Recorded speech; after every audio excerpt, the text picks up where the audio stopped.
Hello friends, my name is Alka and today I am making this video to discuss the topic Indian folk literature. Indian folk literature is a newly added paper in MA course of IGNOU, MA in English course of IGNOU. And I know as it's a newly added paper, you must be having a lot of confusion and difficulties in dealing this paper. So in order to comfort you in your difficulties and ease your complexities, I have tried a bit, and this is just an introductory video on what actually folk literature and folk means. Students, Indian folk literature, this whole paper overall consists of a single term.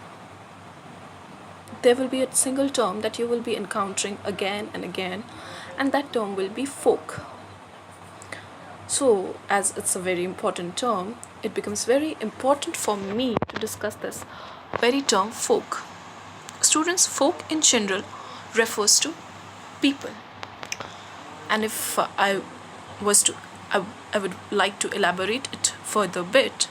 Folk refers to a group of a people or a community sharing common traditional way of life and culture. There must be something common in that group of people to call it as a folk. Now, what actually the term folk means, if you want to define it, there is the definition. Folk is said to be a social group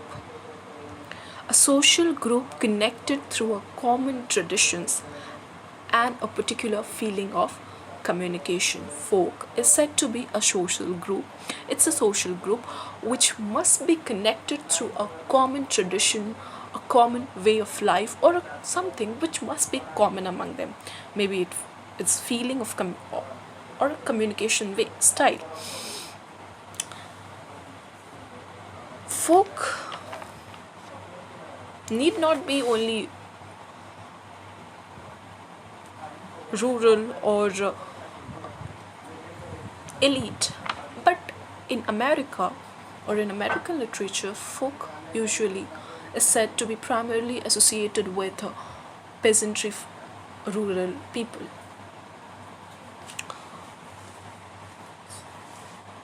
Now,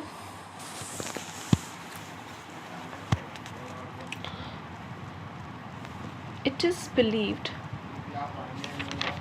that it is now, where did this term folk came from? This term folk was first coined by William Thoms in the year 1846.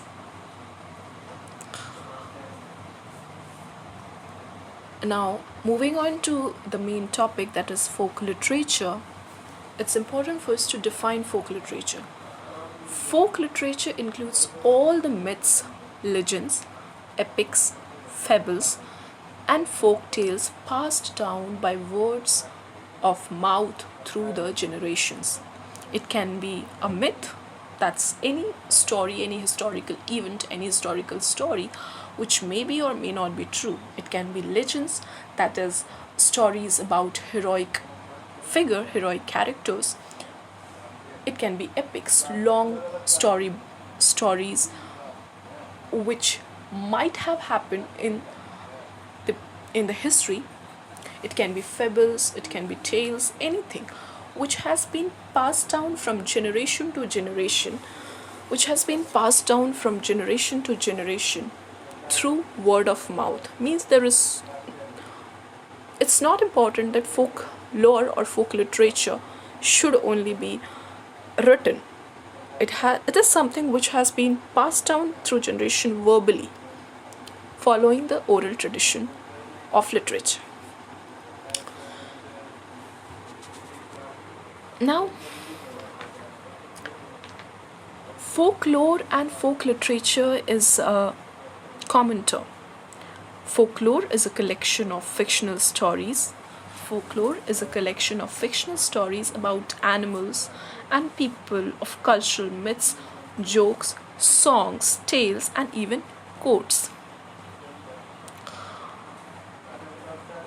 It is also known as oral tradition. It has always been associated, folk literature or folklore has always been associated with simple, ignorant people as compared to the high classical arts, which are seen as being the so called elite.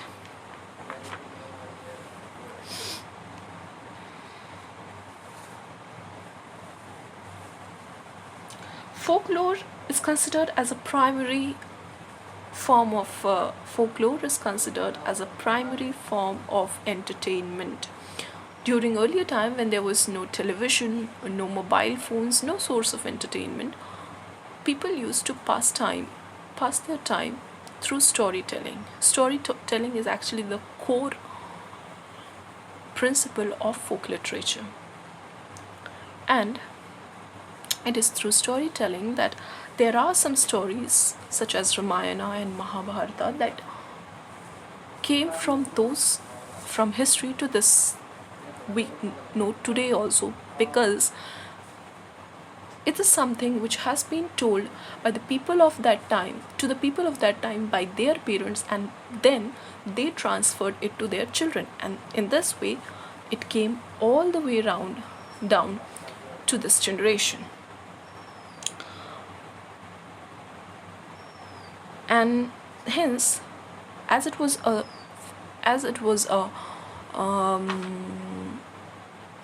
so it was the only source of entertainment. It was very famous, and it was considered as a very respected profession to be a storyteller during ancient time. Folk literature is a description of culture which has passed down verbally through generations. These historical myths, legends, and folk tales actually is a summary of the culture, the way of life that the people of those time used to follow. And it is through these tales only that we know what actually the lifestyle of people of that time was. So it can be said that folk literature is a description of the culture, the traditional way of life, which has passed down verbally through generations. Folk literature can be both global or local, it can be national or international, personal or public. What I mean to say is that it is impossible to bind folk literature into one particular area.